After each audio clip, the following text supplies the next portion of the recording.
what kind of damage one can do with improper yoga. This is many years ago. This boy was just about 15 years of age at that time.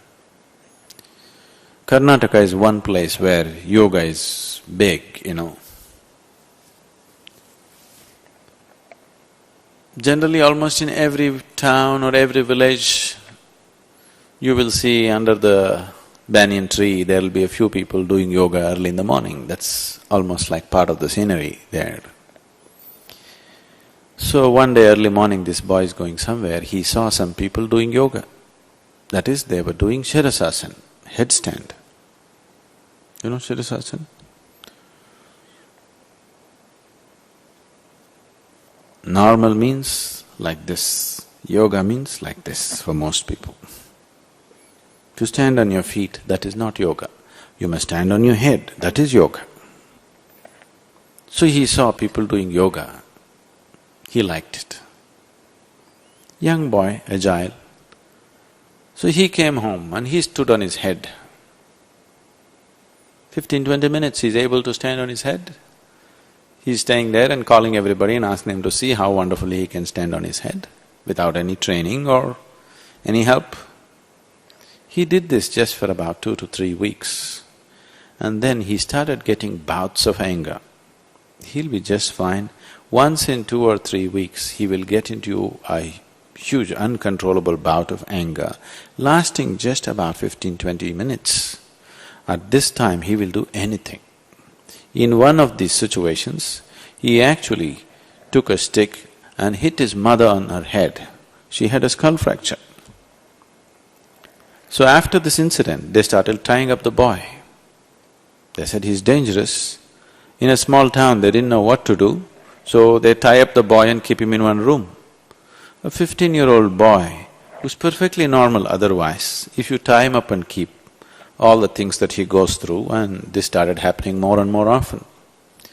Then when it became, they didn't know how to handle it, they tried to give him sleeping pills, they tried to do all kinds of mantras, tantras, everything. Nothing worked, he started getting more and more violent.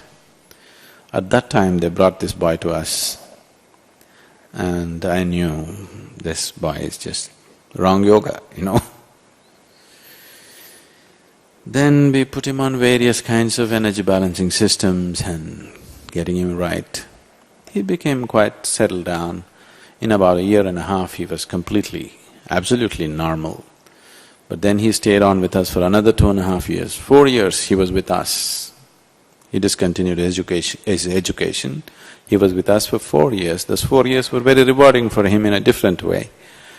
But if he had not come at that time, let's say another 2-3 months had passed, it would be very difficult to reclaim that boy. It would have been very difficult. I have seen any number of people like this, simply by doing improper yoga. So is yoga dangerous? Yoga is not dangerous. On this planet, I don't know if you come from elsewhere, I don't know. On this planet, stupidity has always been dangerous. Always. And still is. You need to understand this. When you are talking about yoga as science that can transform one's life, just a simple thing, sitting like this or sitting like that can transform a human being, there must be something powerful about it, isn't it? If you mishandle it, it could cause immense damage to a person. It's just like electricity. It has no discretion. You can't think of life without electricity right now, isn't it? It's so useful. And you fell in love with it and you went and stuck your little finger in there, and you know what happens.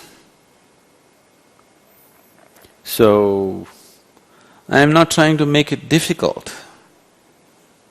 It's my wish too that yoga really reaches everybody in the world, because it has to. But if people want to take it, they must show some dedication to it.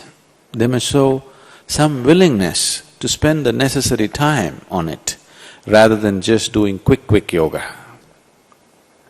And not only that, they're so frivolous, they want to modify it. For thousands of years, people who come from within, who know the system absolutely well, those people have formulated some things. Upstarts who do not know one thing from the other are modifying it. Today there is power yoga, aquatic yoga, skydiving yoga, what not. This is just, irresponsible, that's all. Absolutely irresponsible. The way it's happening here, the yoga in United States is absolutely irresponsible. See this 5-day session, see there are a few teachers, ask them how many years of training they've gone through. 4 years of non-stop grinding training.